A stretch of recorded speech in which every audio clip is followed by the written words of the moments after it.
We now know where the Republican Party stands. Most of our elected leaders in Washington do not care, apparently, about the people who voted for them. Before President Trump took office, this was a very common problem. After he took office, they at least pretended to care. It didn't take but days to fall back into their own ways. I am disgusted by this secret vote to decide the fate of Liz Cheney's leadership role as the third-ranking House Republican. 145 Republicans voted to keep her in that position. 61 voted to oust her, far less than the number of Republicans who publicly claim they are on the side of President Trump and the people who voted for him. We really did have a terrific vote tonight, a terrific time this evening, laying out what we're going to do going forward, as well as making clear that we're not going to be divided and that we're not going to be in a situation where people can pick off any member of leadership. Well, I was looking at Steve Scalise there. What's he thinking? Standing next to Cheney and McCarthy, who really turned their backs on us right now. In other words, right, the swamp is back here. Terrific for Liz Cheney. Terrible for the voters. There is only one reason for a secret vote in this situation: to protect the identities of congressmen and women who tell us one thing, that they are Trump conservatives, but then do another, like vote to keep Liz Cheney in power after she voted to impeach the president. The reality is the queen of establishment Republicans apparently represents the feelings of the majority of Republicans in Congress, but she clearly does not represent the feelings of the majority of Republicans outside of Congress. The battle lines have now been drawn, folks. It's just an example. This Republican Party is a very big tent. Everyone's invited in.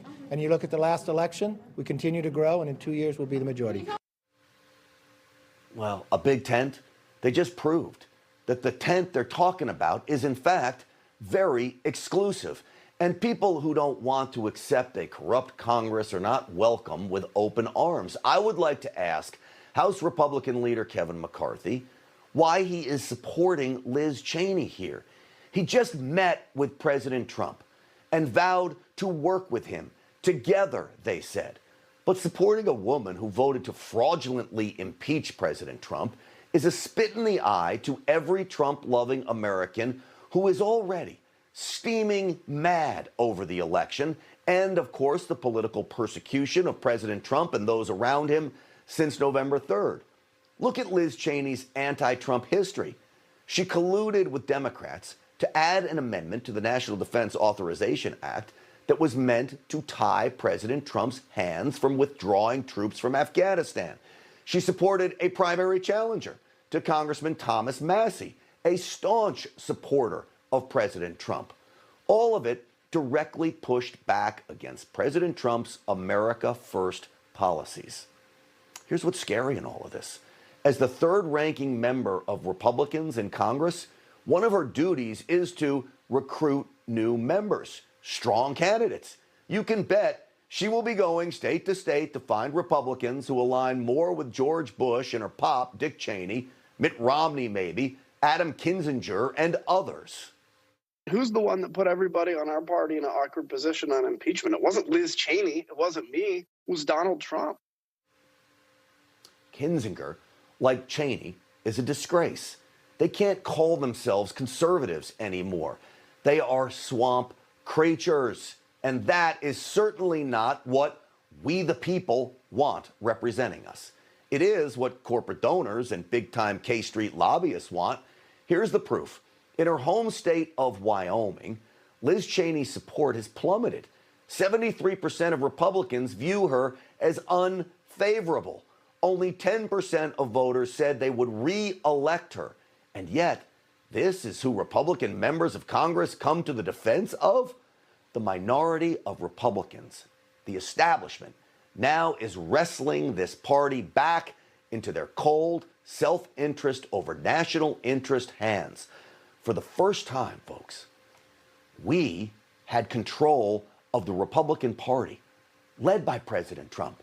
President Trump was proud to report to all of you, the people. So listen to me here. We have not lost this party yet.